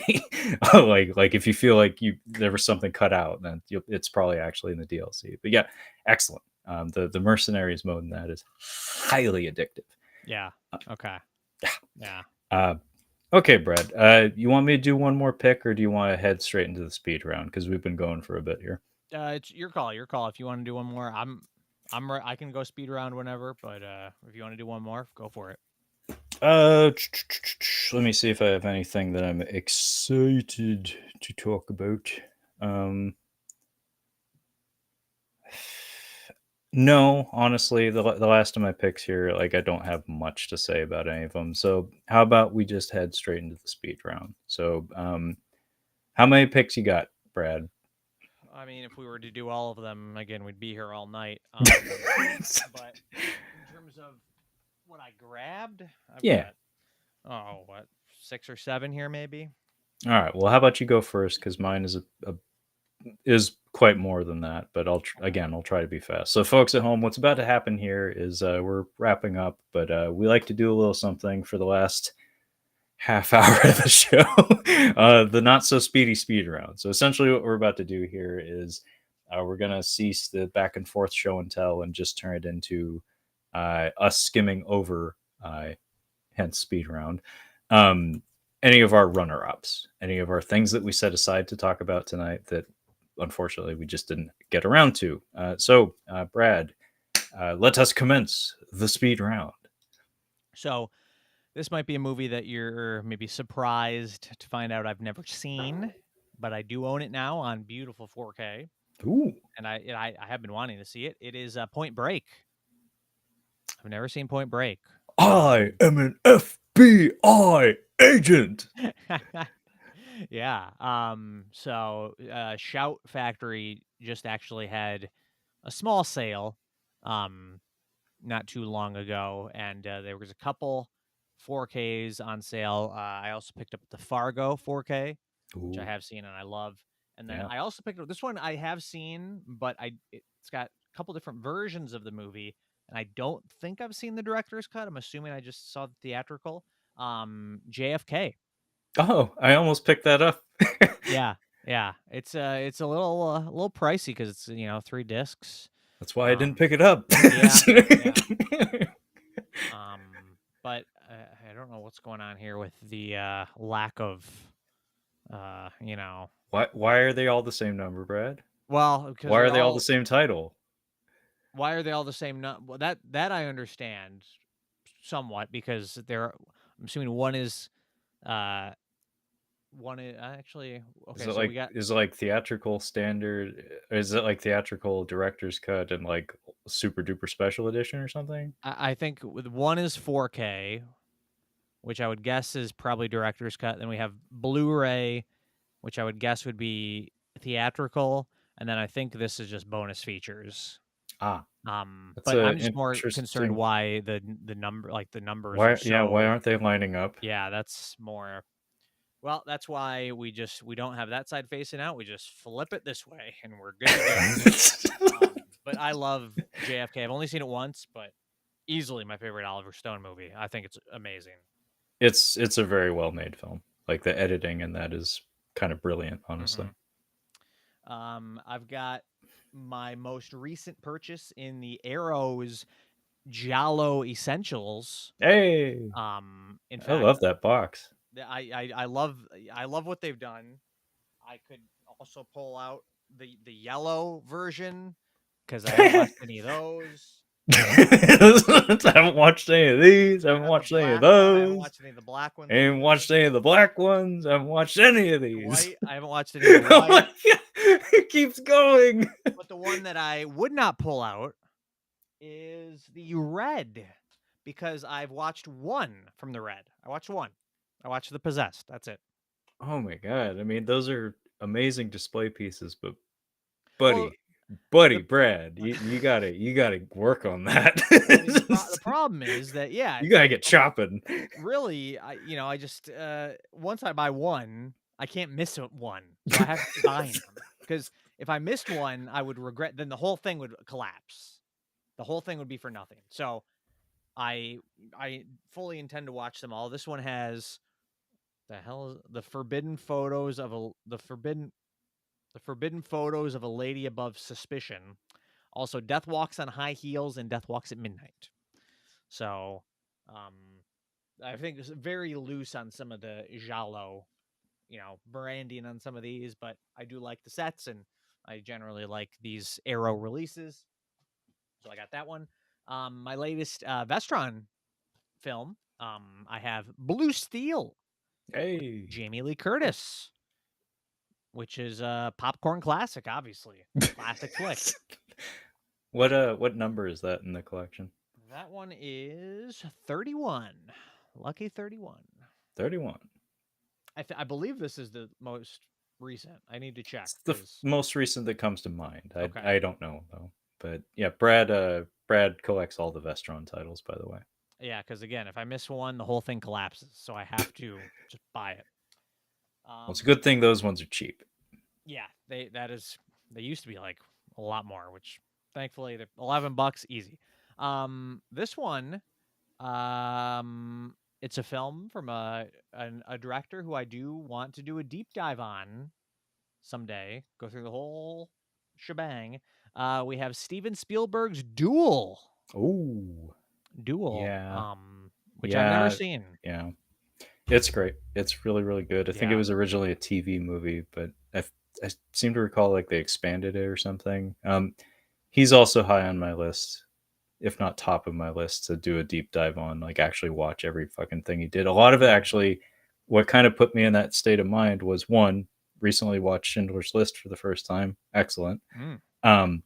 And also on Brad's most recent episode, I think, of his podcast, the Cinema Speak podcast. Mm-hmm. I think maybe it was you, maybe it was someone else, but somebody brought up 1941. Yeah. Or is it 1942? I forget the title. I think it's 1941. 1941. And I was like, oh my God, that's right. That exists. And no one likes it. I need to know what this is.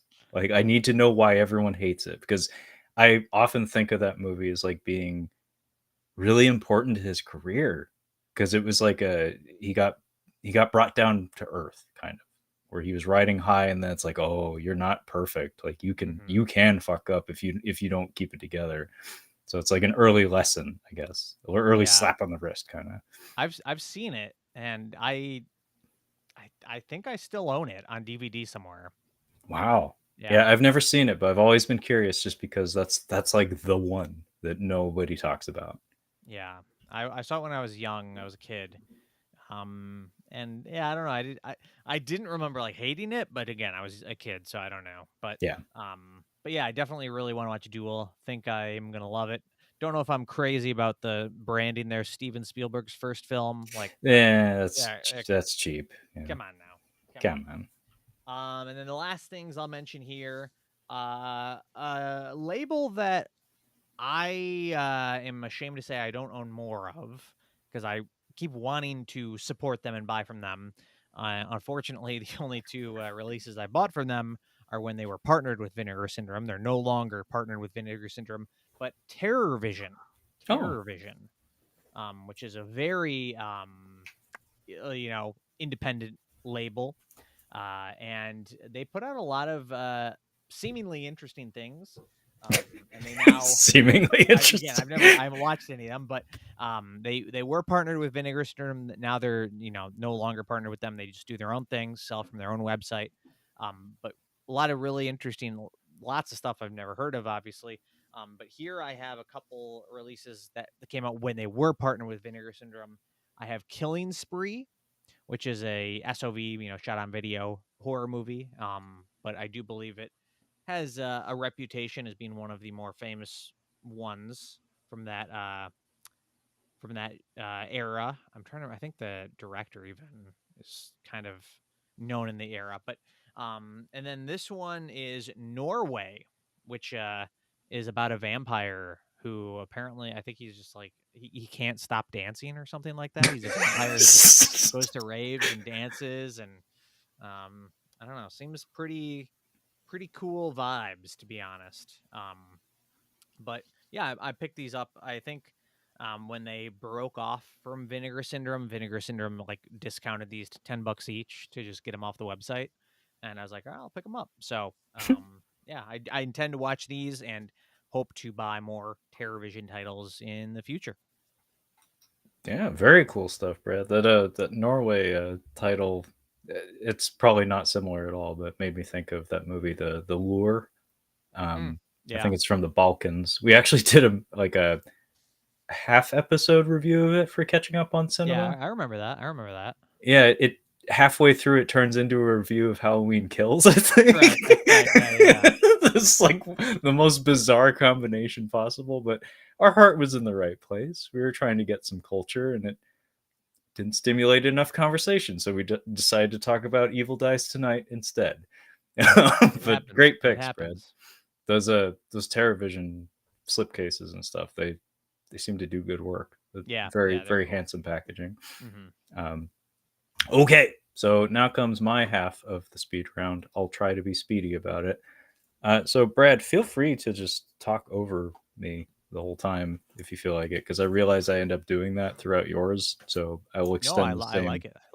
I will extend the same privilege to you, so you don't have to just sit idly quiet. Like, you can interject anytime you feel like it. So we'll commence the speed round here. So I have here a Blu-ray of Here Comes a New Challenger, which is a Blu-ray of a documentary about Street Fighter II, the Vigi game, and about the cultural impact of it and the making of it. This is from a YouTuber, actually, by the name of Oliver Harper. You've probably run across some of his videos on YouTube if your algorithm has any stuff about like older movie reviews, mostly action movies and stuff. Anyway, he's a very skilled editor. I've always been very fond of the way he edits his YouTube videos. And lately he's been transitioning into film directing, largely in the form of documentaries and such, as far as I can tell. And also he has a feature film that he was recruited to edit called The Last Kumite, which is like, it's supposed to be like a spiritual successor or maybe even a direct sequel to the Jean-Claude Van Damme movie Bloodsport.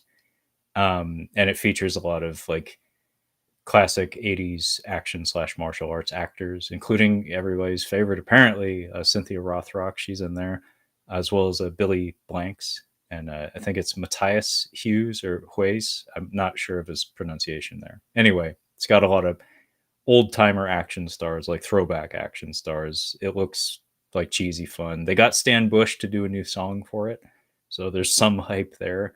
But I am interested to see what his skill set translates to in terms of like editing action scenes, because that's very different from editing trailers and documentaries and stuff. So I haven't watched this. It's in the backlog, but I did pay to pick up a physical copy of it.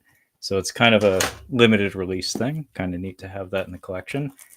We've talked about this before, but I got it as a gift, so it's been upgraded on my behalf. I have since sold my DVD of it, but I have here Memories.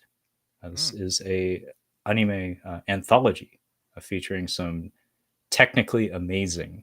That would be like the skill and the art that went into making the thing. Just on a technical level, this is kind of a marvel.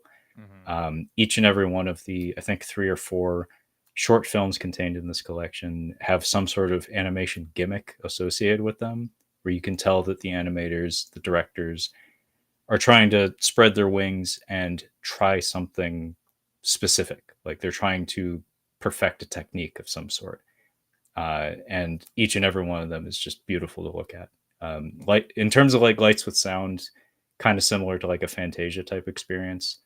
Not amazing storytelling for the most part, but just like it's eye candy. It's beautiful Yeah. to look at, basically. When I finally decide to give anime a chance and put it in its place, that might be one that I give a shot to. Yeah, Because I would recommend it. every time you hold up that cover, I'm like, looks pretty cool. It is a beautiful cover. It's painted by Katsuhiro Otomo, who he, funny enough, after Akira, he's the director of that and the writer of the manga. He largely did anthologies. Like he did Steam Boy, the feature. I can't remember if he directed that or if he was only like the conceptual lead on that. I think he directed it, but most of his career after that was anthologies, and it almost feels like, I don't know, a cool artist guy just finding excuses to get all of his best friends together to do cool animation shit. Because really, he made this monumental piece of art in the form of Akira. That's like, well, what now? It's like, well, I mean, let's have fun with our pens and pencils and just do some cool shit, huh? And I love a lot of his anthologies. They're really fun. The most recent of them, I think, is called Short Piece. I think that's not the best, but Memories is excellent. Sticking in that same lane of Japanese cinema, I have Shin Ultraman. We talked about Kamen Rider earlier, and I did mention this one. It's still in the shrink wrap. I picked this one up just because it was kind of hustled out onto Blu-ray very quickly in our region, kind of shockingly. Shin Kamen Rider is readily available on Amazon Prime right now. Like you can just watch it if you have Amazon Prime, I think.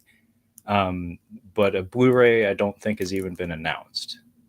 So it is worth mentioning that the rights owners to those characters, to Ultraman and Kamen Rider, belong to two different companies. That's just Tsuburaya.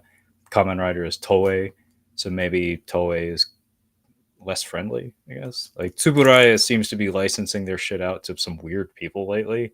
For fuck's sake, was it Mill Creek? Mill Creek puts out most of the Blu-rays for Ultraman. It's like, I always thought of him as like one of the more protected brands in Japanese media. For fuck's sake, they had like a decades-long lawsuit between them and a Thai production company over ownership of the character that apparently, through some slippery means, Tsuburaya won out. But yeah, this is put out by Cleopatra. Who the fuck are you? I don't know who Cleopatra is. I think they're like Canadian or something. Yeah, Cleopatra Entertainment put out that disc. Interesting. Probably has no features.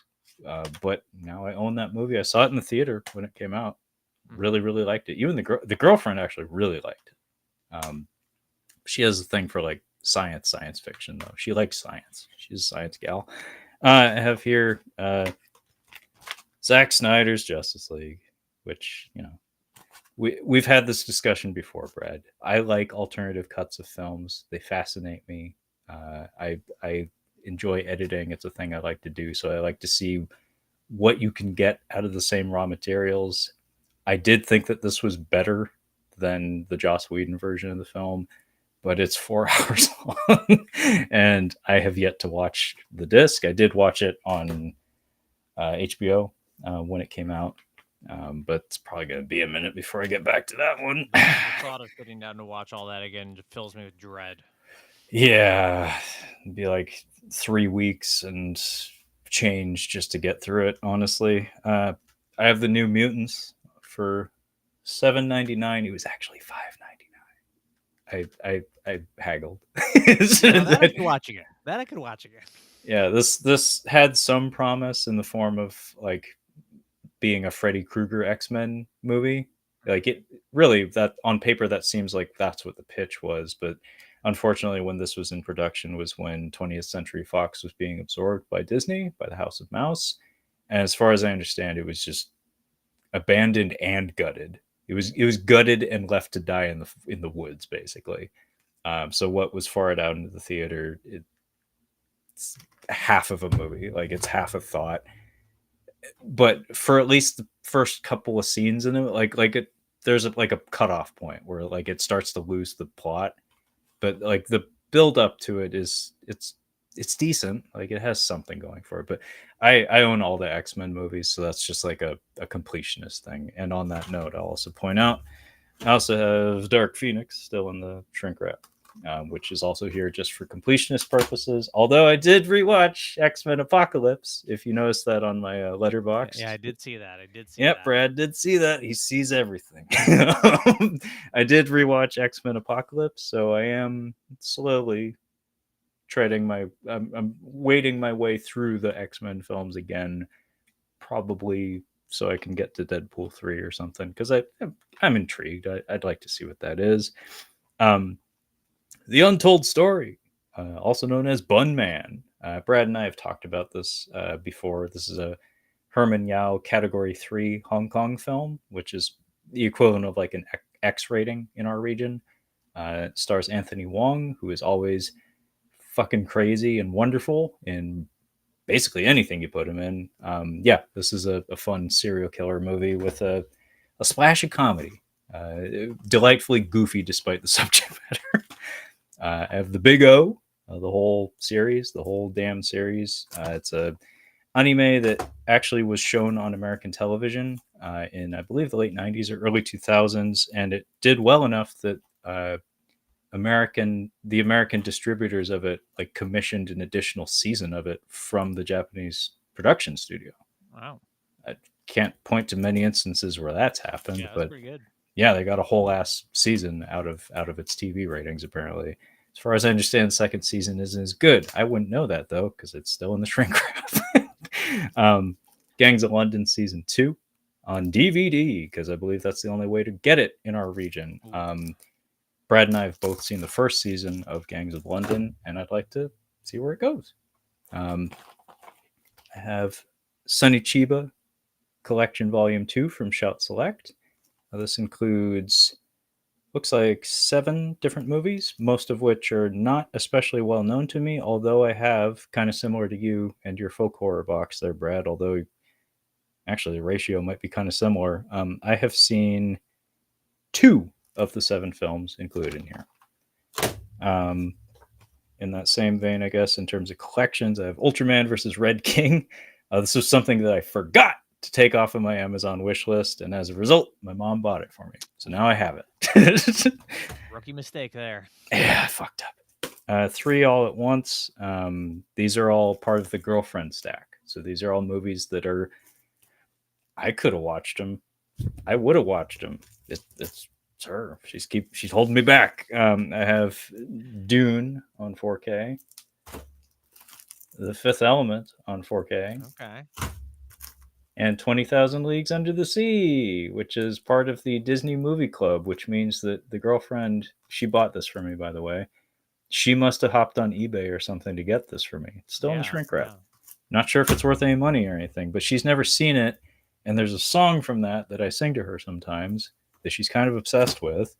So she really wants to see it, but we haven't watched it yet. Fun one then, yeah. Oh yeah, I was raised on that shit. I was raised on the dairy, bitch. Yeah, I was raised on 20,000 Leagues Under the Sea. I love that movie, but I haven't watched that Blu-ray. I have Takashi Miike's Dead or Alive trilogy from the Arrow collection. I've seen the first Dead or Alive. Brad, do you know these movies by reputation or anything? Well, I only know because Arrow put them out. That's all I know. Okay. Even if you don't watch the movie, just for funsies, you might want to look up like the first 5 minutes of Dead or Alive, just for like film history, like cultural knowledge kind of stuff, because it is like kind of a stunning example of a director taking the material for a walk. Because as far as I understand, the story is it was a low budget Yakuza movie directed by Takashi Miike, who was kind of on the come up at the time, doing a lot of direct-to-video trash and stuff. And he was given a lot of latitude to kind of just do whatever the fuck he wanted. And in the script, like on the page, apparently the opening sequence of the movie was bog standard, just boring kind of material. And he took that material and he expanded it into just he threw the edit into a fucking wood chipper and then flexed every creative muscle in his body to just like shit out. Not in the negative sense, but just like he made a slurry of film footage and turned it into something kind of incredible. So just the opening sequence. You don't need to see the whole movie. Yeah. But I would highly recommend you experience that just to see it, just to know what it is. I have a Japanese TV series that I think I brought this up on the first Backlog Boogie. Fuck. So now we're getting into the old shit. Dead or Alive is part of the old shit. So now we're in the old stack. I have the forbidden stack, basically. This is from Dead or Alive on down, it's the forbidden stack. So this is I believe it's a Hong Kong published version, like a Hong Kong disc of a Japanese television series called Special Actors. And basically, I don't remember the concept entirely because it's been in the backlog for so many years. But the reason I bought this in a hurry was because it's from the same director as One Cut of the Dead. Okay. And it's kind of an interesting concept where it's like it's like a Truman Show type scenario where it's like a bunch of people work for an agency where they go pretend to be they're actors who go pretend to be parts of people's lives or something. It sounded silly and fun, very very meta. I have here a beautiful box set of Neon Genesis Evangelion. This is like the super duper special edition box set. Okay, I know I've seen that before. You have seen that before. Okay. And is that like newly purchased on Blu-ray, or is that just still in the backlog? It's still in the backlog because I've seen that show at least once through. Okay. I've seen the movie several times, but I've only seen the series once through. But I haven't watched it on those discs. But I have seen it. And then last, Outlaw Star, which was airing on our TV on Western television around the same time as The Big O, if not a little bit before. I never finished it in its initial television run, but I liked what I saw. So I'd like to go back someday, maybe finish it. Probably not going to happen. But yeah, it's part of the forbidden stack. So more than likely not going to happen. But yeah, that's I think literally my whole backlog. Wow, that's not bad at all then. That's pretty good. Yeah, and remember, a lot of these are things I've seen before. It's just a matter of have I put the disc in. And also, don't forget that short stack of things. It's not my fault. It's the girlfriend. And I'm sweating a little bit then. If that's all your backlog, I'm sweating. That's it. Like I could probably just pick a random movie off the shelf here and it'd be on my backlog. Shit. You can make a project out of that though. That's kind of what I do. Yeah. It's just like make it a chore, kind of where it's like I'm gonna watch something, and regardless of what I want to watch, I need to watch this. Yeah. Next up is probably Marlowe, just because I can't help but snicker every time I think about it. So I should just get that out of the way. Yeah, well, I'm curious to hear about it. That's for sure, because I haven't heard anybody else say anything about it. 0 ratings on Letterboxd. Nobody's seen it. Okay, well, that was, as I said, the speed round is never speedy, at least when I'm in town. So yeah, that draws to a close this edition of Tales from the Shelf. This was the Backlog Boogie Part Trois. So now comes the part where I say thank you, Brad, for joining me today. It's really fun having you. Great conversation. Yeah, it's always a lot of fun being here. Yeah, man. Really appreciate it. But yeah, before we go, how about you tell our listeners and hopefully viewers where they can find you and your super awesome podcast? So it's the Cinema Speak podcast. I don't know if I'd call it super awesome, but thank you for that. We're on wherever you find podcasts, iTunes, Stitcher, Spotify. Just search Cinema Speak. You can follow us on X at the Cinema Speak. We're on Instagram, Cinema Speak Podcast. On YouTube as Cinema Speak. And just find us on the web if that's how you want to do it. It's cinemaspeak.libsyn.com. Very nice. Now comes the fun part where I get to poke you, Brad. We are on YouTube at the moment, so I may as well ask. Hey, Brad, you got any videos in the pipe? You got anything you're going to be farting out on YouTube anytime soon? Dude, I don't even know if I still remember the password to get in on that account. Oh my god, No, I'm joking. I've had that happen before. Yeah, no, I'm joking. But yeah, I don't, it's been a while. I keep I've got an idea for something that I think would be an easy and fun thing to do, but scheduling and getting it set up, we'll see. Hopefully soon. All right. Well, let me know if you need help with any of it, because I'm Hmm. more than happy to help out. I appreciate that. All right. Well, as for my bit, I'll just say that my podcast is called Catching Up on Cinema. And you can find all of our episodes collected on our website at catchinguponcinema.com. That is a lie, being as I have not updated that website in many years, but it's part of my spiel, so I keep it in there. Anyway, if you'd like to catch up on cinema via social media, though, you can find us on the Instagram at Catching Up on Cinema, as well as the Twitter /X at Catching Cinema. So feel free to hit me up at either of those. And the podcast is available on pretty much every platform you can imagine, including Bitcade. So fucking Google it. And that being said, thank you so much for listening and hopefully watching. And we'll catch you next time. Say bye, Brad.